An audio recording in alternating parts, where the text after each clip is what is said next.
Bom, vamos falar nesse módulo, né, no módulo 6, né, ou na aula 6, os elementos da matemática financeira que são muito importantes, que seria o valor presente líquido, tá? A taxa interna de retorno, a taxa interna de retorno. Eles são dois elementos muito, mas muitíssimo importantes. Tá? Tem um outro elemento chamado taxa mínima de atratividade, ou TMA. Né? O TMA está relacionado com as oportunidades. Tá? Então isso depende de país para país. Tá? Então a TMA no Brasil, né, a taxa mínima de atratividade no Brasil, se refere ao DI, ou a Selic, o que você consegue ganhar sem correr risco num título federal. Tá? Considerando que o título federal, né, é isento de risco. Então, você pode ir lá, por exemplo, comprar lá uma LFT, né, do Tesouro, né, direto, né, que seria o Tesouro DI, que ele corrige pelo DI, e aí você não tem nenhum risco, né, teoricamente você não tem nenhum risco, só o risco soberano, e você pode ganhar sem ter que correr risco e sem ter que trabalhar, é só botar o dinheiro lá.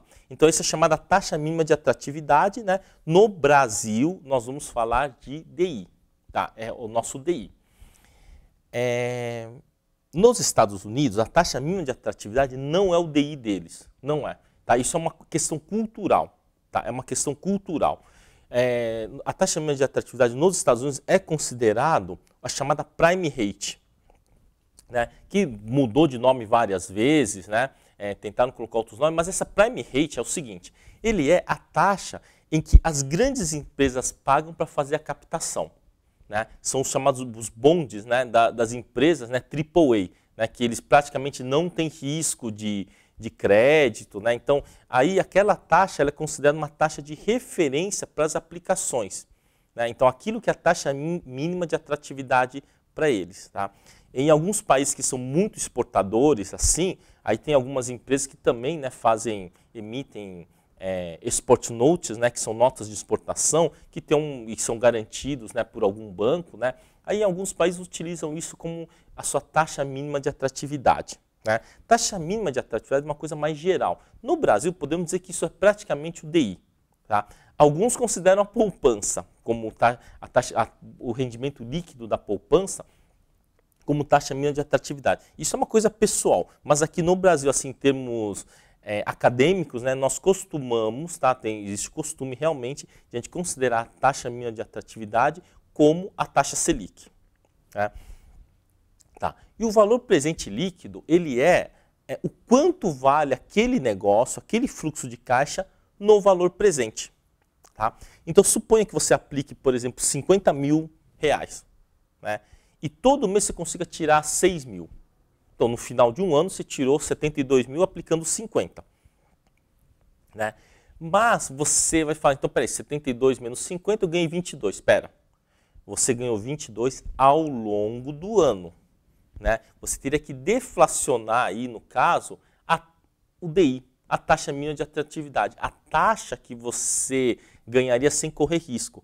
Aí, aquilo deflacionado, né? Todas essas taxas, essa taxa do DI, aí sim que seria o quê? O quanto vale o seu negócio, tá certo? Então, se você aplicou lá, por exemplo, 50 mil e retirou 6 mil por mês, o seu negócio não vale 22 mil. Você fala, olha, eu tive essa brilhante ideia, será que vale 22 mil? Isso não vale. Você vai ter que deflacionar o fluxo de caixa futuro, né, para valores presentes e descontar o que você aplicou. Tá? Mas vamos ver isso, né, em planilha, que é bem mais simples. Tá? E o que é a taxa interna de retorno? É dado um fluxo de caixa, a taxa que ele te retorna. Tá? Aí a taxa interna de retorno já não depende do DI. Né? Mas você vai comparar ele com o DI para ver se vale a pena ou não. Tá? Então, a taxa interna de retorno você vai ter que comparar com o DI, tá? E o VPL, valor presente líquido, se ele for positivo, é porque vale a pena investir. Se ele for negativo, quer dizer que você está perdendo para o DI. Tá? Então vamos vir aqui para a tela, né, para ver. Vamos vir aqui para a tela, que aí fica mais fácil a gente visualizar isso. Tá? Então aqui na tela, o módulo 6, ó, eu coloquei aqui, né, VPL, né, o valor presente de um fluxo de caixa, né, descontada a taxa, né, descontada a taxa do DI. TIR é taxa de retorno de um fluxo de caixa, taxa interna de retorno. E TMA é taxa mínima de atratividade ou taxa mínima de retorno. Tá? Eu peguei aqui um exemplo, olha, né? Nossa taxa de DI está 0,7, eu aplico, ó, aqui está escrito em português, tá? Aplico 10 mil, né? Aplico 100 mil e retiro 12 mil por mês durante 1, 2, 3, 4, 5, 6, 7, 8, 9, 10. E tirei 10 parcelas de 12 mil, tá? Aí você fala assim, não, peraí, então são 12 mil vezes 10 dá 120 mil, menos 100 mil dá 20 mil. Ganhei 20 mil aí. Não, você pode ter ganho 20 mil ao longo da linha do tempo. Mas se você fosse achar o valor presente, ou seja, eu pego cada um desses recebimentos aqui e trago para valor presente o quanto que eu estou ganhando, tá? Então aqui, olha só, né? Aqui eu estou calculando o quê? Eu estou calculando aqui, né? Cada tipo de, cada parcela, né? Descontado, né? A sua taxa. Então eu pegaria essa parcela, dividiria por 1,007 elevado a 10, elevado a décima, e estaria para valor presente. Faria isso em cada um desses itens. Mas eu acho que é mais fácil fazer via Excel, tá? Então deixa eu apagar aqui, né? Então vamos lá. Eu quero saber o quê? O valor presente líquido. Então, vamos lá no financeira, é o VPL, tá? VPL, tá? Então VPL, ó, a taxa. A taxa é esse cara aqui, né? Agora o valor 1, valor 2, valor 3, vocês podem fazer o seguinte, pegar direto, né, isso daqui, ó, né, arrastar aqui que ele vai entender. Pronto, que ele vai entender. Então eu tenho 15.398 reais. Quer dizer que eu vou ganhar isso daqui em valores presentes acima da inflação. Tá? Se, por exemplo, aí você fala assim, por que as pessoas investem mais em negócio? Porque olha só, se eu mexer aqui na taxa, eu colocar, por exemplo, 0,3%, opa, aqui está 0,5%, então 0,3%, o que vai acontecer? O meu valor presente líquido aumenta. Então, contabilmente, vale muito, quando a taxa de juros começa a cair, mais pessoas se aventuram a montar seus negócios. Ó, já foi para 17 mil. E por que quando a taxa de juros está alta, o pessoal não investe? Porque o valor presente líquido, né? Veja bem, o valor presente líquido é uma medida contábil, uma medida do mercado financeiro, uma medida financeira contábil, tá? Mas é real. É real, tá? Então vamos pensar em termos de real. Vamos supor que a taxa tivesse 5% ao mês. Você vai ter o quê? Um VPL de menos 6 mil e pouco, negativo. Quer dizer que se você pegar o que você vai ganhar aqui e trazer para valor presente, você está perdendo para o DI, perdendo para a sua taxa de DI. Né? Então é por isso que a taxa de juros elevada, né, faz com que o quê? Coloquialmente, né, no nosso dia a dia, a gente pode ganhar sem correr risco. Pronto, isso é um fato. É um fato assim do dia a dia. Né? Mas até contabilmente ele fica inviável. Por quê? Para que eu vou aplicar numa coisa que eu tenho um valor presente líquido negativo? Ou seja, eu vou trabalhar um ano para entregar 7 mil em relação à situação de eu estar aplicando diretamente no banco. Né? Nós vamos supor que a taxa aqui fosse 0. Né?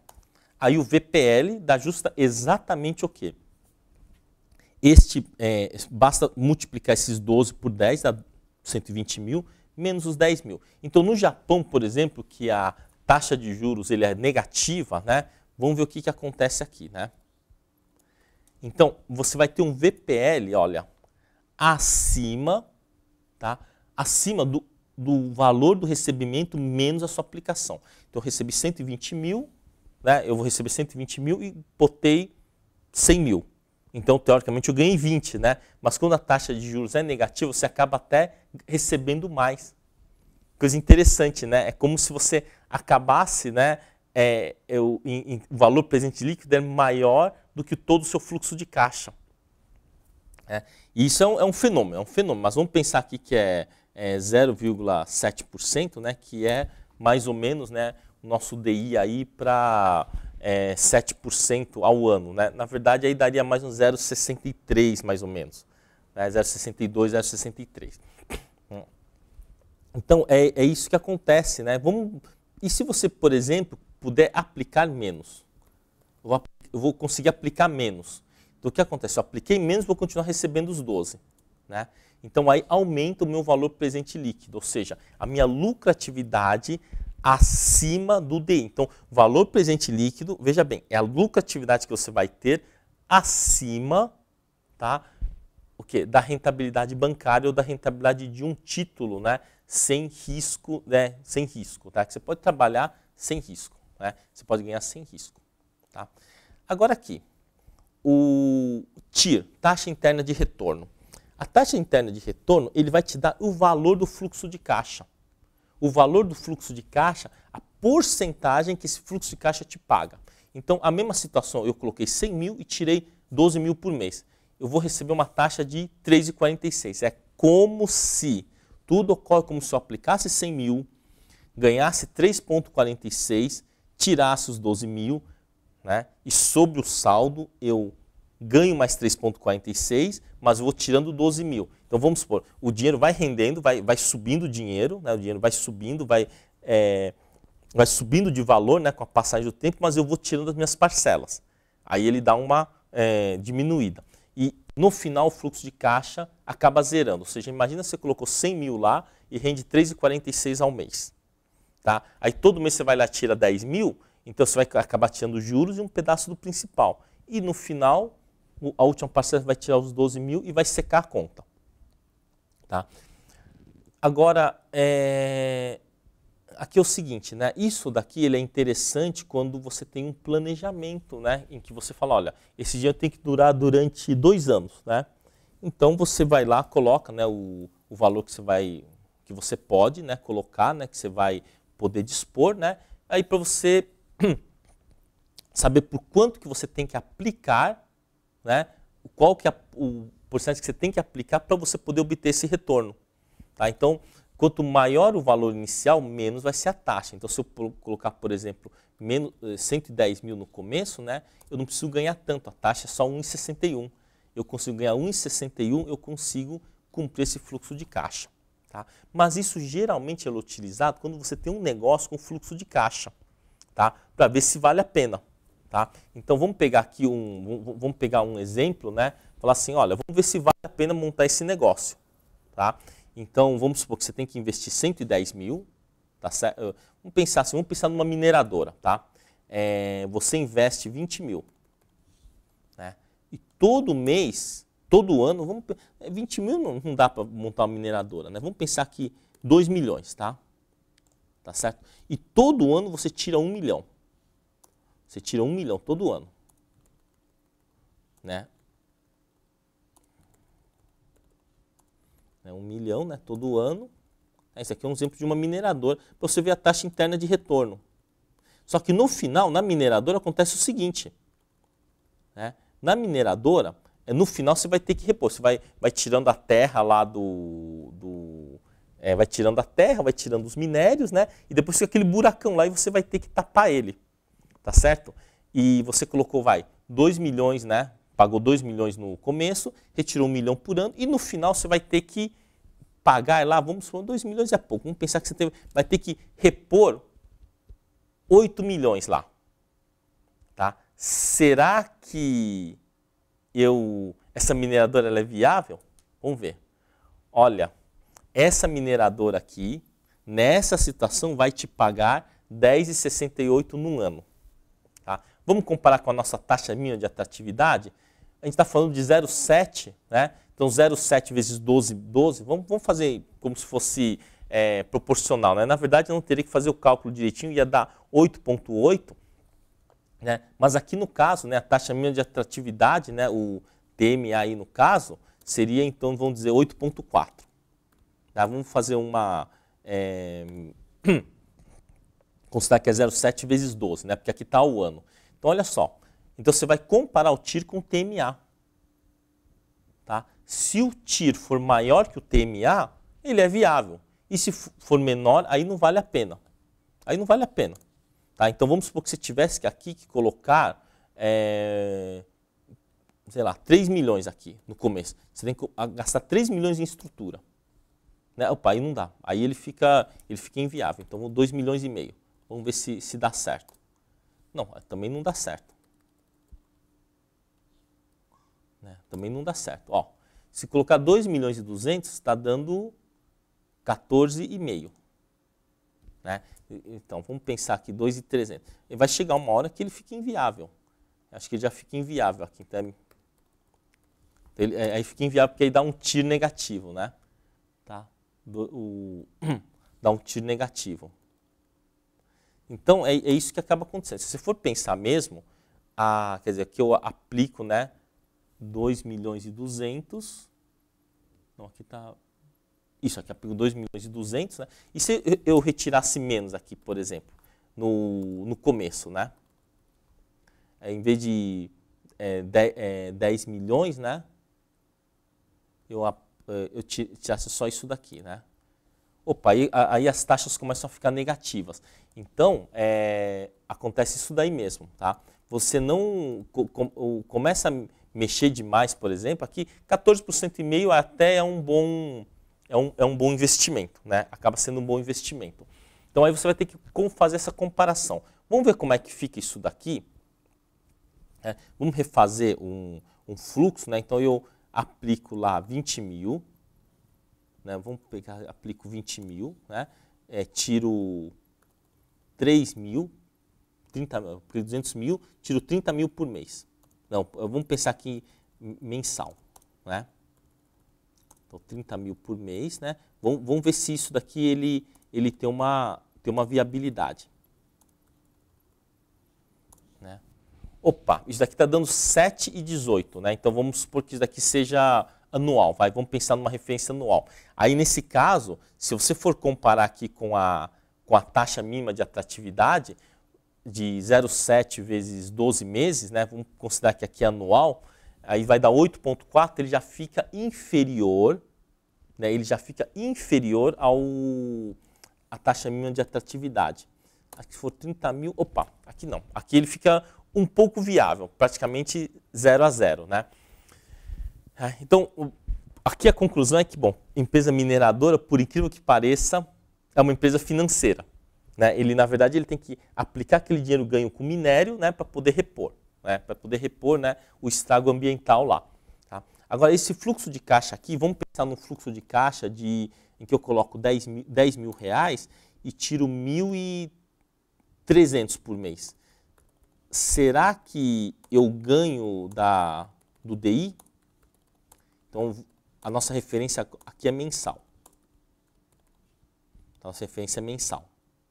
Tá? Olha, se eu aplicar 10 mil e tirar 1.300 por mês, a minha rentabilidade está sendo 5%. É muito alta. Ela é muito alta. Né? Se aqui for uma referência mensal. Né? Então, para isso que serve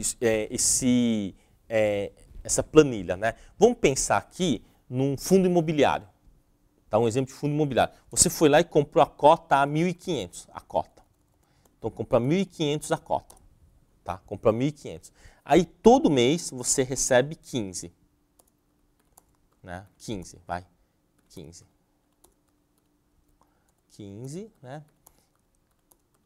E no final, depois de um ano, você recebe, por exemplo, você pagou 1.500, né, a cota lá. E você vende ele por 1.550. Vamos ver quanto que dá a taxa? Vai dar 1,22 ao mês. É bem mais que o 0,7. Né? Olha, isso aqui não é propaganda de fundo imobiliário. Tá? Mas o fundo imobiliário, no longo prazo, a tendência é vencer o mercado. Por quê? Porque ele, além de ter essa parte aqui, né, que seria, vamos dizer, os seus saques mensais, geralmente, no longo prazo, o imóvel também valoriza. Então, para fundo imobiliário, essa taxa interna de retorno, ele acaba, geralmente, no longo prazo, sendo bem mais alta do que a taxa de juros, né, ou a taxa mínima de atratividade. Então, para fundo imobiliário é interessante. Alguns fundos imobiliários, eles têm tido, embora eles tenham assim, um ganho bem pequeno aqui, por exemplo, em vez de, vamos considerar 0,5%, né? Então é 7,5%. Né? 7,5%, eles ainda continuam sendo atrativos pelo fato de ter uma valorização consistente no longo prazo, né? Então aqui, por exemplo, ó, deu 0,77. Se eu tivesse conseguido vender ele melhor, a minha cota, por exemplo, vamos supor, a inflação do período foi 5%. Então aqui vai 5% sobre 1.500, vai dar 1.575. Então vamos supor, o fundo valorizou 5%, né? Ao longo de um ano, ao longo de 10 meses. Então já deu 0,93. Então o fundo imobiliário, em termos de taxa interna de retorno, ele tende a ser razoavelmente elevado ao longo do tempo. Tá? Pode tirar aqui da tela, por favor? Então o que você vai fazer com essa planilha? Você vai fazer alguns exercícios, você vai pegar por exemplo, na taxa interna de retorno. Você pode, por exemplo, pegar lá uma ação boa pagadora de dividendos. Pega o Itaú, por exemplo. Você vai assim, comprou o Itaú há 3 anos. Então vai lá. No primeiro valor você vai colocar 3 anos, né? No primeiro valor lá você vai colocar, sei lá, o que você paga, vai, R$30. Aí cada 6 meses ele deu, sei lá, R$1 de dividendo. Então dá R$2 por ano. Então você comprou lá há 3, 4 anos a sua ação, aí você vai colocar lá, né, no primeiro valor 2, segundo valor 2, terceiro valor 2, que seriam os 3 dividendos, né? E no final está valendo 40, por exemplo, né? Aí você vai ter uma boa noção de quanto que está valendo, né? Quanto que é a sua taxa interna de retorno. Porque aí não é só você fazer o cálculo, eu ganhei R$2, a ação estava 30, 2 sobre 30 dá 6,6%. Mas aí você tem que considerar a valorização. Ações boas pagadoras de dividendo ou fundos imobiliários tendem a ter uma taxa interna de retorno elevada. Pode voltar para a tela, por favor? Vamos ver como é que eu fiz esse cálculo aqui, né? Então vamos lá. Eu tenho que ir lá no Financeira, né? TIR. Então, ó, valores. Então ele já vai pedir, né, os valores. Tá? Então aqui é os valores. Tá? E já vai aparecer. Aí a estimativa, não há necessidade de preencher. É só você ir lá nos valores que ele já te dá de uma forma rápida, né, a sua taxa interna de retorno. Pode tirar da tela. Né? Então isso aí é bom para fazer exercícios, né, mas também de ir fixando e trabalhando, né, o mapa mental para entender que para você ter um sonho, para você ter uma boa rentabilidade, para você ter um futuro melhor, fazer o planejamento financeiro não é um bicho de 7 cabeças. Tá? A gente poderia ficar aqui horas e horas estendendo, destilando, né, uma matemática mais sofisticada, mas não há necessidade. Né? Eu deixo as fórmulas, tem as fórmulas lá, né? Alguns são de alta complexidade em termos de subrotinas, que você tem que colocar fórmulas complexas, arrastar muita coisa, mas o Excel hoje ele é uma realidade, né? Todos têm, então vai lá, né, brinca um pouquinho com o Excel, brinca um pouquinho com essas fórmulas aí, principalmente o módulo 1 e o módulo 5, né, o 1 e o 5, né, e vai fixando na mente que você vai fazer um planejamento e se tornar um futuro milionário ou ser mais rico do que já é, tá?